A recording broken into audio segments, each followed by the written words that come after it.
Does religion really cause sexual shame? What's up? Brannon, what's going on, man? Not much. I got a question for you. Oh no, I'm always Yeah. scared of your No, this is a questions. good one. This is just a nice one. Okay. What's your favorite Christmas song? Oh, my favorite Christmas song? Yeah.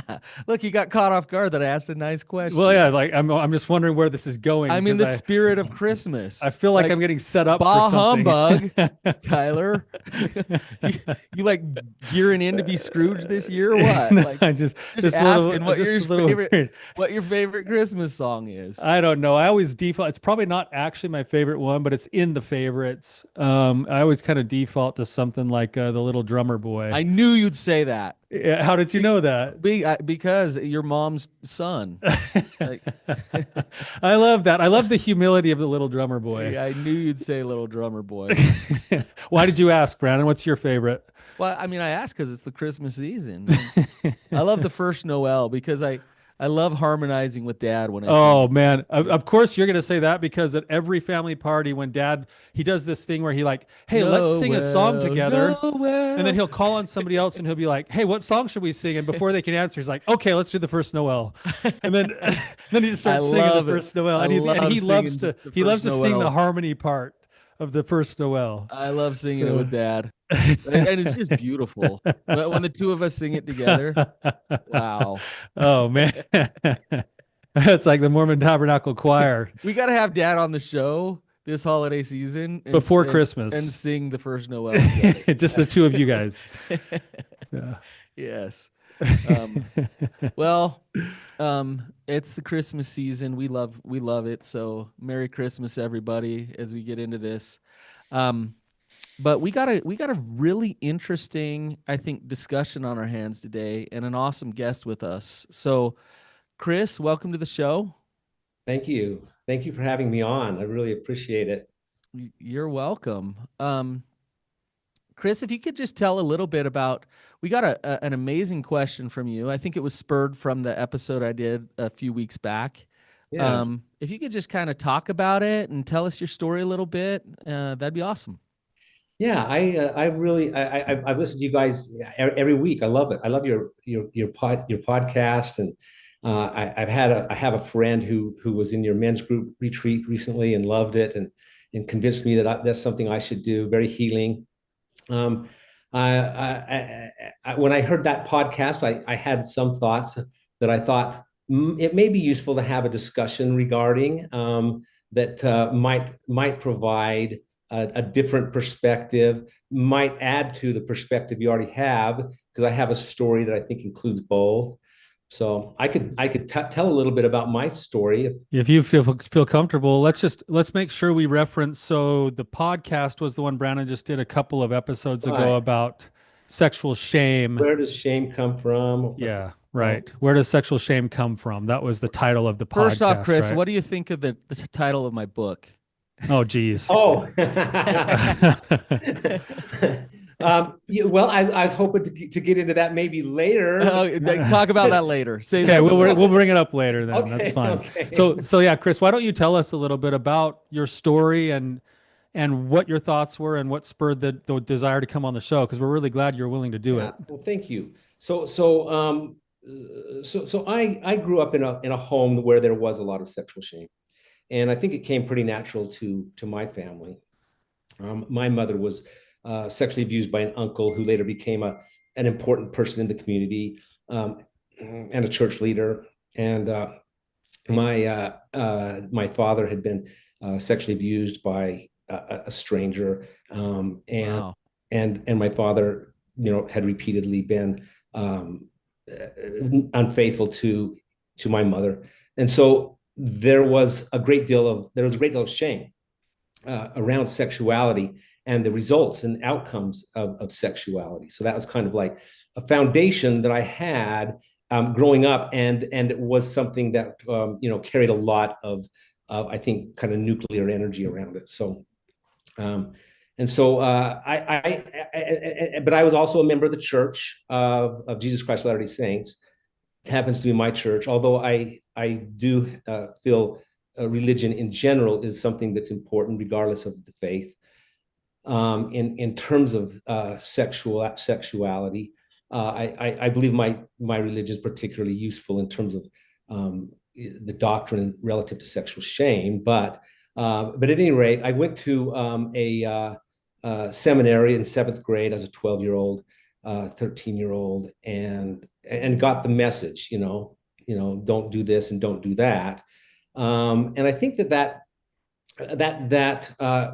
inspired me in a way to be the best I could be. But also I have some scrupulosity, some OCD tendencies, and I think I think given the context that I had, and I think my story is probably similar to a lot of the people that you may end up seeing in your work, relative to shame and sexuality.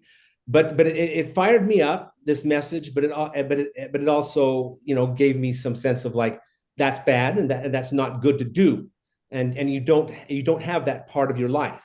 You kind of like shut it down. And I think I went into these kind of shame kind of control release cycles, and I would go several weeks or months, and then act out and binge, and you're familiar with that, obviously. And that went on, for a great deal of my life. I think, however, for me, there was a saving grace, and I really wasn't that familiar with the doctrine of the church or the teachings, except for peripherally.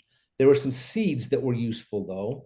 At any rate, I went into this control release cycle, but what was useful, I think, for me,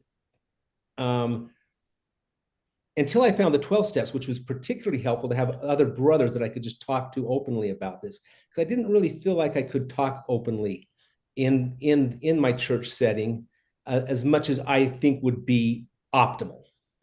But at any rate, I did have the church leadership that I would confess to occasionally, after I felt like I'd done something that I shouldn't have done.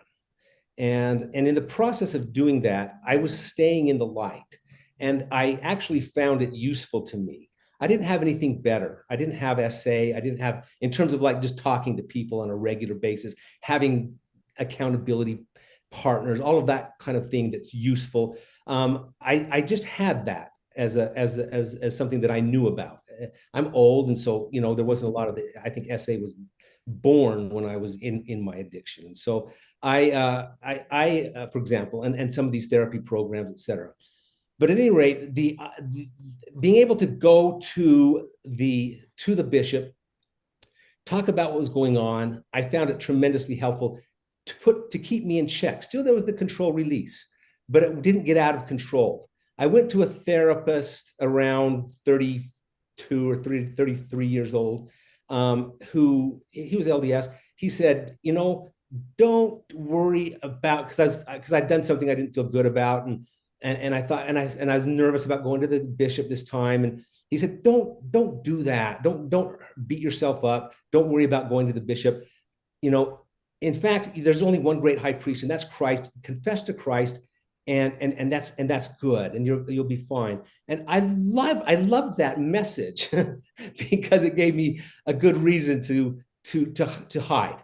And I kind of went at that point into a real double life, kind of went into a spiral, and started living in two different worlds, and feeling like I was confessing, but I don't need to worry about the any kind of authority or ecclesiastical kind of domain. I was okay, but I was actually very, very dark. And so I just found, to just start with, that the process of at least having that was useful to me. So I'll stop rambling there for a minute, and then I have a couple other thoughts that I might want to share. I don't know if that. That's great. No, yeah, Chris, I just want to say, like, I'm having this experience inside myself that I haven't quite fully put my finger on here yet, but I feel like you are an actual treasure just by being here and offering your presence today, because you're a thoughtful guy who's done a lot of deep thinking and feeling and can actually hold some nuance, I think, instead of it all being black and white. And I think I think we're lucky to have you today as a resource, even though we're trying to help too. So Yes, thank you. Appreciate um, it. yeah. So if I'm gathering the very end part of where you led your story up to as it relates to why you wanted to come on this show is you're here saying, and I'm going to put words in your mouth, so correct me if I'm wrong. You're here saying, hey, I can relate to kind of having maybe some of those messages of that's bad, but I was also inspired by some of those messages, at least in my own church, some of the doctrines I actually appreciate about what's taught about sexuality. And the biggest thing that I got out of my religion was the ability to keep things above board and have some accountability with somebody who was in a position that was willing to hold that space. Is Yes. that close to what you were saying? Yeah, and you know what? I came from, and I think if even 1 out of 10 members of the church came from a similar situation as me, where shame was kind of the family thing. Because I don't think shame is so much of the church thing in my mind. It hasn't been, and in my experience, it hasn't been. But if only 10% of the people out there have had an experience with shame in their family and growing up, I think that you guys are going to stay really super busy with church members and other people, because there's plenty of that to go around. But I don't think I don't. To me, it wasn't like a church issue. It was a human issue, and I guess I found that it was yes, useful, and I think that for the most part, for for me, I think the majority, because as I've had years and years of sobriety and recovery now, I have found that there is that I've been able to connect with people in my congregation and be vulnerable and learn more about them and other people that I know who are members of the church. And for the most part, I think the message of the church in their lives was tremendously powerful, because I think they had a basis from which to operate, where they weren't kind of like driven by shame. And so that when they heard that message, it was useful. They had their problems. Now, when I was in my addiction, I thought, yeah, practically the whole church is probably screwed up. All the men are probably lying. I don't believe that anymore. I believe that most of the people that I meet are actually really good men who really care about their wives, who are very faithful, who have stray thoughts and things, but they're men who've made a decision to be married, and that means they're going to have to say no to other things, and they've accepted that, and it's been powerful to them, and they love the church for it. And so there's that aspect too, not just my story of kind of like depending on the church for a little bit of okayness here and there and confession, but for all of those who aren't me and who aren't like me, who came up in a pretty darn good uh, family of an emotional basis, and really value the religion for telling them this is where we draw the line. Is there like, I guess my question, because honestly, Chris, what you're describing is exactly what I was talking about in my podcast. Yeah, Is the church teaching a lot of don'ts, and then being the place to land, to feel like you're okay, to confess, and then repent and come back to okayness. And to me, that when you talk about that control and release thing, what I hear there is, at a young age, at a young adolescent age, you were taught to become a fighter. You were taught to fight your natural who you are. And I think a lot of people, when they hear that, they think, well, of course, because if I didn't fight it, then I would just go like act out everywhere. I would just go nuts. I think I would have. Right. And so then the church provides me this structure to tell me what I can't do, and I'm grateful for that because I can hang on to that. But then it sets up the cycle that you were talking about of control and release and control and release. And that to me is it's the shame machine. It's Yeah, it's I the understand that. it's the constant like, I'm gonna fight it. I'm gonna fight it. I'm gonna hide what I'm doing. Then I release and I act out and I feel horrible and I feel bad Yeah, about who I am, and yes. And so now I need to confess to feel okay. And I guess my question is there a like a whole other way that could be better than this? Like Oh, I think, I hear you, Chris, that it was good to go talk to somebody. yeah. You had the church, you had someone there that you could talk to. But is Well, there a whole better way yeah. than this? It really, truly, yes. I mean, ideally, we would have had a culture that truly surround. I mean, this is where do you find where are you going to find something like this? I mean, the first thing that Satan says to Adam and Eve when they gain consciousness is hide, you know, Yes. and so it's a natural human tendency to want to hide, and so I don't think that the church or any other institute. But where do you find something? Well, you find it in places that are special, like the SA groups or your programs, where people can talk vulnerably. Ideally, you would have a kind of a. I think Boyd K. Packer once went to an SA kind of meeting. Maybe it was ARP, I don't know, but he said if everybody, he's an apostle of our church. He says if our priesthood meetings could be like this, you know, how much we could gain from this. That's the ideal, a kind of a supportive culture that's fine. But let me get also just talk a little bit about an analogy just to maybe answer that question better. I think there's an analogy in the Declaration of Independence and in Judeo-Christian scripture that laid seeds to the ending of slavery. That at one point the religious forces said, no, you know, we're not going to stand for this anymore. And against all cultural and economic benefits, they got rid of it. Well, there was something about that in the doctrine that, for me, that was always there, that laid the seeds for something special for me. That once I started actually getting some recovery, I was able to see. Whereas when I wasn't in sobriety, wasn't in recovery, I couldn't see very clearly, and it became a very rich source for me, which really helped heal any kind of shame or shame in general around sexuality. I'm not saying I'm completely healed. It's an ongoing process, but the doctrine has been very powerful. And that is, for example, in our church, that God himself has a body of flesh and bones, that are tangible, that he is a father of our spirits, that we have a heavenly mother. All of this connotes sexuality. He's a God of body, parts, and passions, that we're supposed to bridle our passions, not suppress them. These doctrines. Was this taught to you like It was often at church? it was taught to me sufficiently. It was taught to me fairly regularly, but I couldn't hear it. But it was taught to me, and I did have leaders who would. I remember being in a deacon's quorum. We had it was Elder Oakes's brother.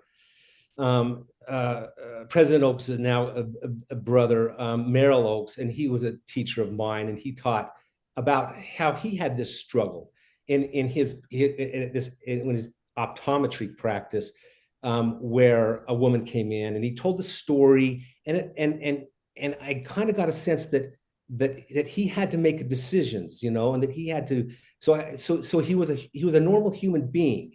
And I think I got a lot of it, but I guess what I'm saying is I came from a context that couldn't hear it very well. I just couldn't hear it very well. And when I started getting sobriety, I started hearing it.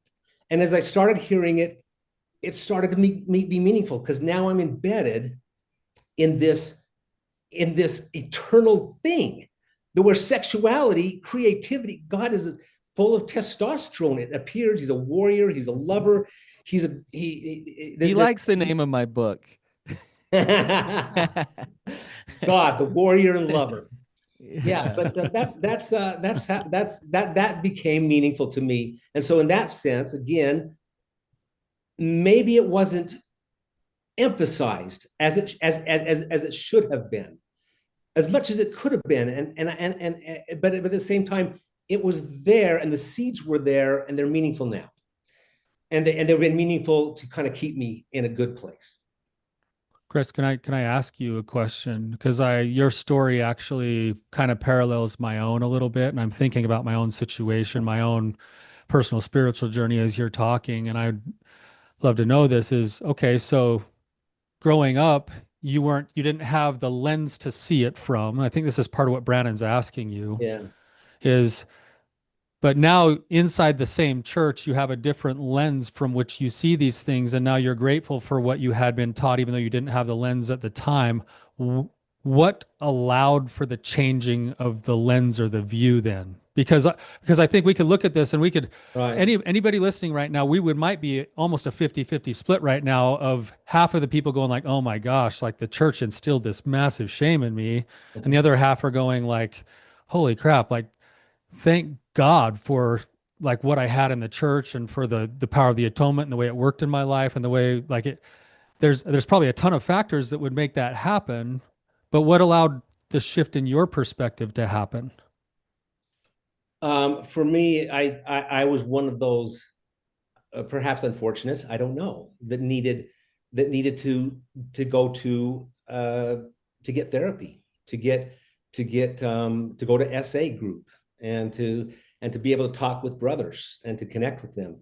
Ideally, like I say, that would have been in the church, but it wasn't for me, and so that was part of my journey, and it was and I have to just, as much as I say I'm an apologist for the church, I have to say that was a powerful part of me being able to get enough clarity so I could start seeing some things, because I was being able to sit with other men who were suffering and who had the same issues that I did, and say whatever I needed to say, call people regularly, have this connection. And so that kind of brought me out of kind of walked me out. I guess group kind of became my higher power for a while.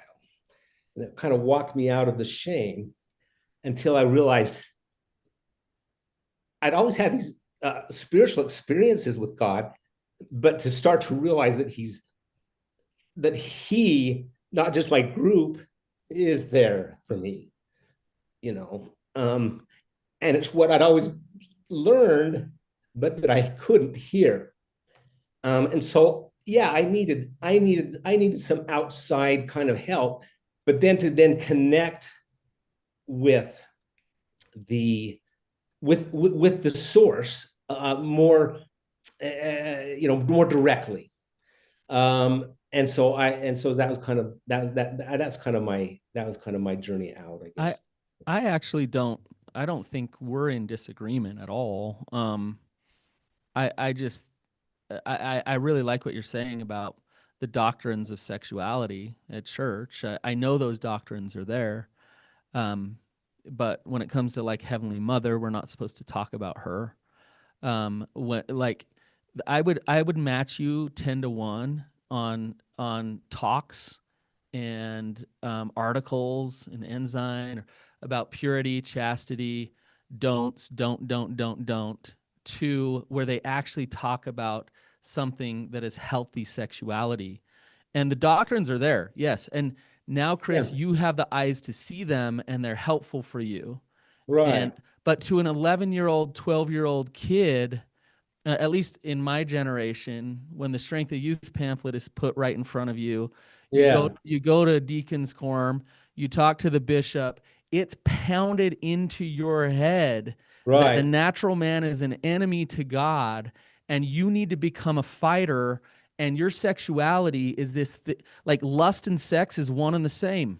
It's one and the same. Mm-hmm. So where is, and the real question is, this comes down to sex education. It really comes down to the family, the parents. But where is the positivity?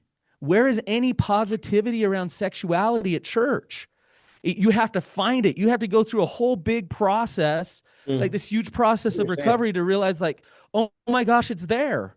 But to all of these kids that I've treated for years and years and years, and on the back end, they're still wallowing in this cycle of fear and control, Mm-hmm. and rejecting themselves again and again and again. It is a problem. Yeah. And it's a problem in 12-step groups as well. Like 12-step groups are awesome. I love 12-step. I love it. But when you get together as a group and it's all about becoming fighters against your sexuality, how Mm. much sex positivity is in SA groups? How much sex positivity is in SAL groups or whatever they are?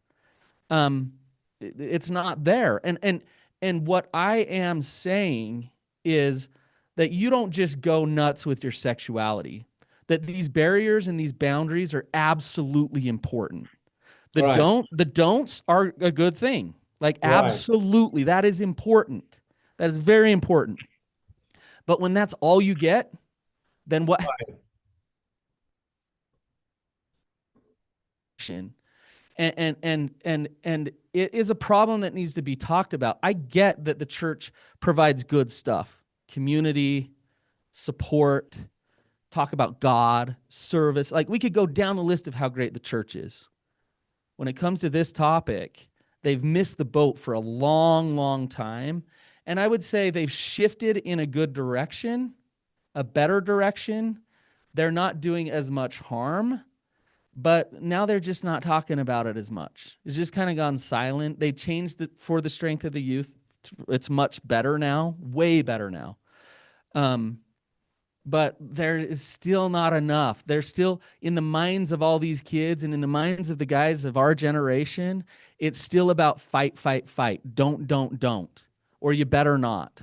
I agree that there can be better work, and including an essay. I don't go to essay now so much to battle lust.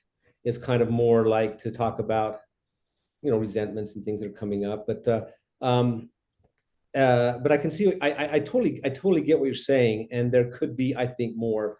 Chris, be a spokesperson. What you're saying is right, but like it's not said. It's not taught Right. enough. It's not taught that often. I really appreciate that, Brandon, and I agree with you, and I think we are in complete agreement on that topic.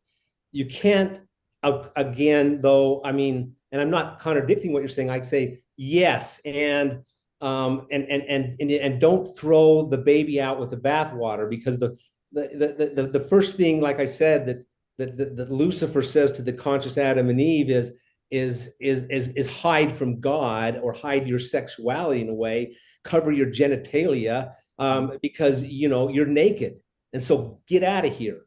And so they do. But then God didn't come back and say, no, take your clothes off. He said, you're conscious now. Have a standard. And I know you're saying have a standard. I hear you saying that. And I just would hate to see it. I'd hate to see that pendulum, because pendulums. But listen what you just said. I love what you just said. You're conscious now. You're conscious that you have those powers and that it's there. What God didn't come back and say is put on a chastity belt and like guard yourself against that. It was a fig leaf. It was a little tiny thing that can be removed. It wasn't, like put a wall around yourself. So that's not what God came back with. So I actually love this analogy. Right. And Satan, right. And notice who said hide. Notice who went and said, you know what, you better cover up and hide. You better go really, really far with that. That was Satan. Right? Yes. Yes. And I just hate to see that. I guess I'd say I hate to see the pendulum swing to what, because because whenever you have a standard, you're going to have shame. Or you don't have to, but you're vulnerable to it.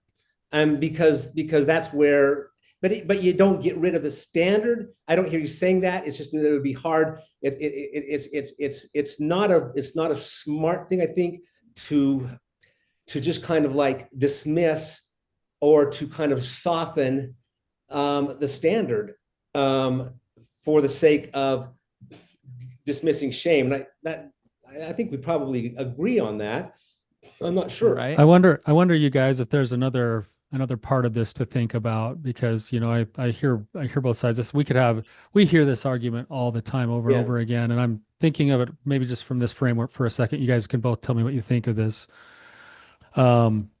It seems, and just to go back to your personal story, Chris, it seems that the people that I talk to that are in the same similar position as you, part of what moves them from a shame-based perspective of their upbringing to this more shame resilient, grateful perspective, even if it's inside the same church, is a spiritual process that is very individual, where they actually come to know and understand who God is much differently than the way they were taught. Mm-hmm. But I disagree to say the way they were taught. I just still, for me, I think the way I was taught in general was pretty sex positive. I think that there's not enough of it, but in Yeah. general, I think I was taught well. Okay. But the way I interpreted it, based on my history, not good. Yeah. Okay. Okay. Same thing. I would agree with that for myself too, you know. Yeah. So, and I think that there's probably a lot of factors, not just the church, that influenced the way that you viewed it, the way that you interpreted it, right? So, Yeah. but what I'm wondering about is, you know, part of what a church's job is to do is to try to, you know, spell out like, hey, here is the list of standards that will lead to the happy life. You know, if you live this way and this way and this way, this is going to lead to a happy life, right?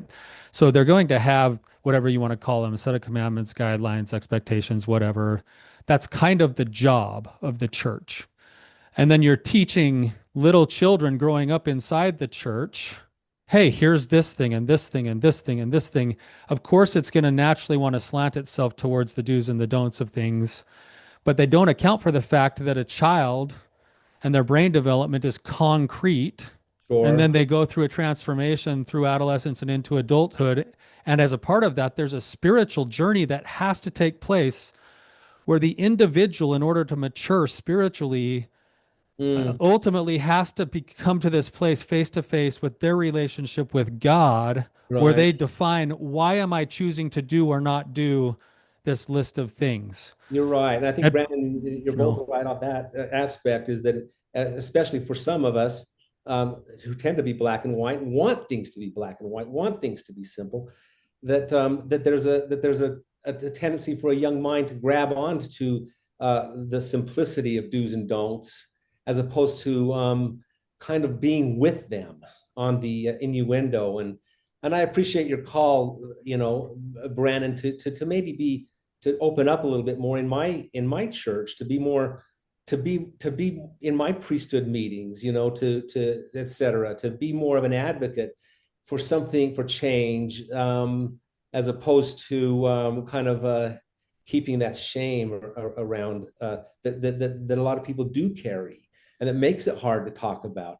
But sexuality is hard to talk about. Otherwise, it would have no meaning. And that gets maybe to the title of your book, you know, which I think is cool. It certainly sticks. I think people are going to remember it. Yeah, are they going to put it on their mantle? surrounded by the Christmas decoration. Maybe not. And I think that's because sexual energy is like I said, it's a nuclear power. It's like it's got a lot of energy to it, and I hate to see it become profane and everyday and mundane. And I hate to dumb down the glory and the joy and the power of sexuality. That's the only thing I agree with you, Chris, but at the same time, like that, there's a message there of like we gotta be really careful and hide from it. So like, let me give you an example. Let's say I'm a 12-year-old who starts having wet dreams. Mhm. So, and even saying wet dreams on the podcast right now, it's like, oh, we're talking about something sexual, right? Or a 12-year-old who starts getting erections every single morning, Sure. right? Or a girl at certain times of the month starts having certain feelings, and so like you know, it's like I'm growing up, I'm developing, and when I'm having these wet dreams or I'm getting erections in the morning, like should and one of the first things I hear is a bishop saying, "Hey, watch out for your sexuality. Be careful." The big missing piece is healthy sex education, right? And I think that comes from the home. I think that comes from the parents first and foremost. It'd be really nice if that was paired with you go to church and the do's and the don'ts are fine as long as there's also a steady dose of what you were talking about of your body is beautiful, your body is amazing. What when you get erections in the morning or your body is preparing itself to become a father, to enjoy pleasure, to like all of these beautiful wonderful things. So let's start with that. Start with the amazing power and the beauty and all of that is before we immediately, the first perspective that we have is the watch out, be careful, uh-oh, here it comes. And so we have to be able to talk. And I'm not suggesting at church we sit down and talk about wet dreams, but what I'm saying is, Well, it wouldn't be a bad idea to talk to the deacons about this happens, and I it would maybe be maybe awesome if the parents were if the doing parents that. would And fire me, then, that'd be fine. But I think it's something that could be done. but what I'm saying is that leader who's already sex positive with his own kids and teaching his kids about that, teaching about Jesus or good principles or whatever, doesn't have the energy of, we better be careful of you and your body. First and foremost, it's, let's just like really validate that your body's changing, that it's Right. beautiful, it's amazing, and it's powerful stuff. And like Tyler and I watched this video the other day about these two dogs, and he talks about how every boy has two dogs, and it's violence and lust, Lust, right, Tyler? violence, and lust. And how you can train these dogs, and if you don't learn how to do it in your adolescence, then those dogs, they become basically wolves that own you later on in adulthood. um and so instead of starting with lust is bad and this is exactly how you train it, we start with, this is in you, this is part of you, and this is It does have to be normal, this is normal. I think it does have to come from the family. As I was talking, as I was thinking about that, like for example, the deacons going, "What do you say? What do you don't say?" Is, I mean, I think I like what Tyler and you have been saying about this. Really, kind of has to start. I mean, of course, with a nurturing family and a capable parenting, because these are sensitive issues, and these are sacred issues. And I think that I think it's important to keep them sacred. Chris, coming back to you, like personally, I can totally see why the church was really important, because what I'm hearing is your family has a lot of sexual trauma, and there was a lot going on there, especially with your dad acting out in his own addiction, and so the church became this safer space for you to help you navigate things, because it wasn't very healthy between your parents. Sure. Right. Yeah. So good for the church for that. That's wonderful. Right. But I Right. also hear that the church also contributed some to the scrupulosity and the shame cycles that you went through. Yeah. And as you've sorted out through the years, you look back and you're actually grateful for the church, because that was something steady for you. Right. And I Right. don't know what I would have done without it. I don't know. I don't know if I wouldn't have had the standard and maybe the too much don'ts. Um, given my dad and who he was relative to he had kind of was a good man with a big hole in his super ego, I guess you could say, in his Mm-hmm. conscience around sexuality. I just don't know that I could have. I think I might have really been a much more dysfunctional, much more kind of sociopathic than I would have otherwise been without the check. And the check, created, some angst.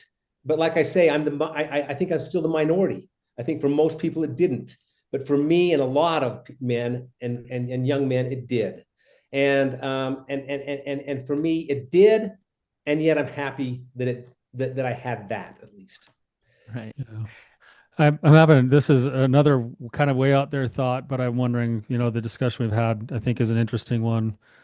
Um, Two thoughts, if I could share them. The first one is, I remember this, and I think this is kind of to your point, Brannon. Remember going to a priesthood meeting. I was probably just freshly graduated from high school, or right about that point. You were probably a junior or a senior, and then Rex was probably a sophomore or something like that.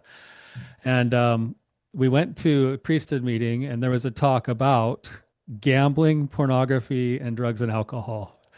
And I was sitting, Dad was here, I was next to Dad, you were next to me, and Rex was next to you in a line. And I watched this unfold where like the talk is talking about like gambling, and all of a sudden I see like Rex like shrink in his chair, and then it goes down, and you shrink in your chair, then I shrink in my chair, and all three of us are like almost like laying on those like hard, uncomfortable chairs, And I remember walking out of that meeting, not going like, man, I was totally uplifted by that talk. Ended up walking out of that meeting going like, dude, I am the scum of the earth. Like I am such a sinner because I probably just looked at porn like the day before this, like whatever. And I remember feeling a lot of those feelings that you're talking about, Brannon. I went back several times and listened to that talk. I listened to it just a couple of months ago, and I did not hear it, to your point, Chris. I did not hear it the same way I heard it as an 18-year-old. I heard that talk and I was like, spot on, spot on, spot on. I agree with most of that. Um, and I think the difference is that my relationship with God has changed to a point where I start to see these things from a different angle, like you're talking about, Chris. And I'm like, yeah, I want to teach my kids most of those principles. The way I want to teach them is probably a little bit different than the way that I got it when I was 18. And I think that's a discussion we're having right now. And I'm thinking of parenting styles, right? You got a permissive parent that's like, do whatever you want. Like, Veruca, you want an Oompa Loompa? I'll get you one, or there's like the rigid parent that's like, here's the rules. You keep the rules no matter what. Both of those parenting styles screw kids up the most.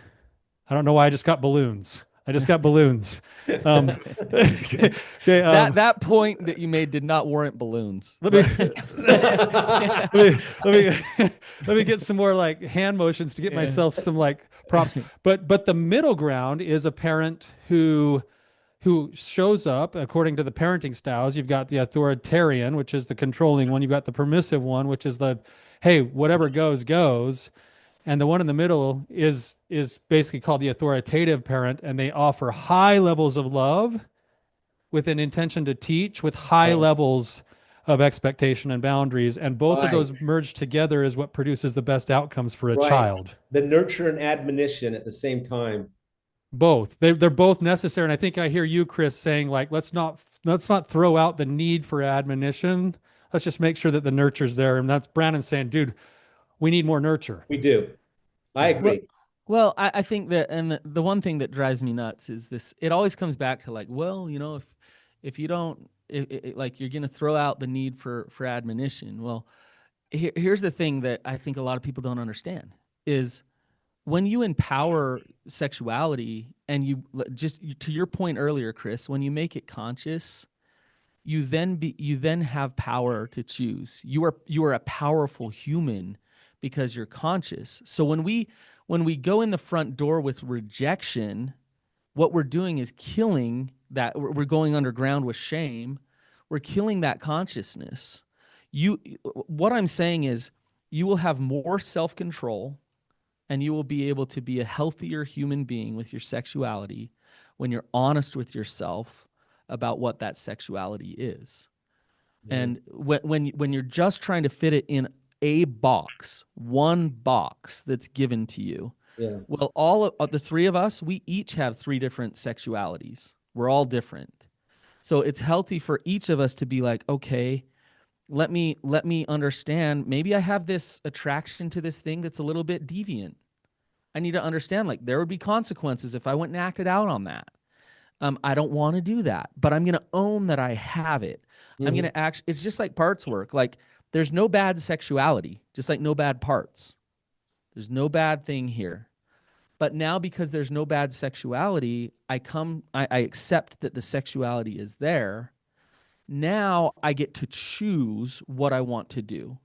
And that's the admonition needs to be more under that vein than it needs to be under, here's the box, fit in the box. So you're saying create a context of complete self-acceptance for the thought, feelings, and emotions that naturally come to us as part of being human.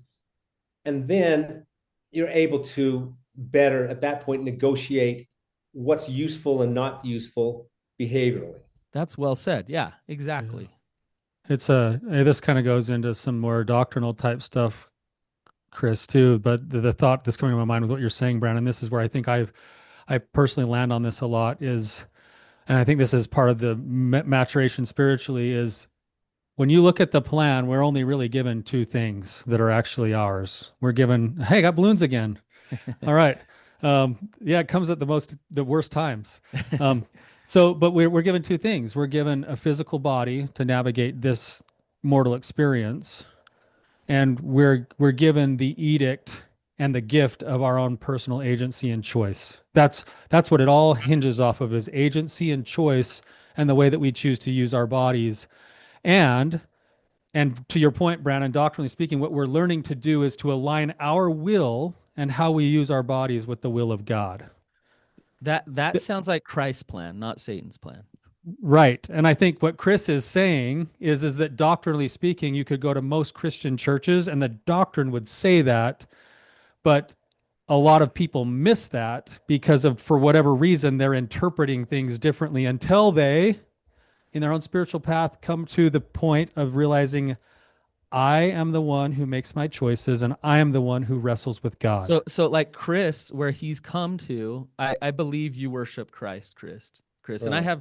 I have no, I can't say, but within your heart, Right. I believe that Satan runs the show in a lot of ways when it comes to do and don't. There's one way and there's no agency. You go this way and that's how you get back to heaven.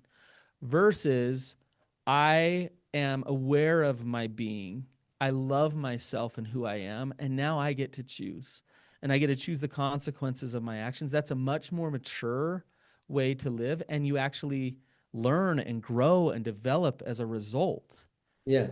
right? And then having a savior there that Yeah. I've been taught and that is an important part of my life, because largely I went to church and it is, and now I have these resources, these treasures I can draw from that help me and enable me to make decisions better, easier, you know. Chris, we could go on for Dude, Chris, hours. we love having you on the show, man. It's Yeah. been a really interesting Oh, thanks. discussion. I, Yeah. I I was really anxious, and I'm really grateful. So thank you for being so kind and generous. I think that we've thrown a lot out there in this episode, a lot of just thoughts and Yeah, things to think about, and you know what, like I think that we did our job. So if you're listening to this and you're having thoughts and feelings and wrestling and thinking about things a certain way, that's what we want. And just really grateful for a man as courageous as Chris to come on and provide this discussion so that you can think about these things and discuss these things. So thank you, Chris. Really thank appreciate you. you. Really appreciate you guys. What Chris, great work you're doing. we're looking forward to seeing you at our next Rising Sun, then it sounds like. Can't wait to see you up close and personal.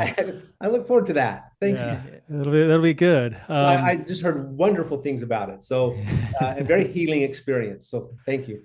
Yeah, well, thank you. And thank you to our listeners who are here and for you probably stirring your own feelings over what these topics are. These are deep, hard things. They're vulnerable topics.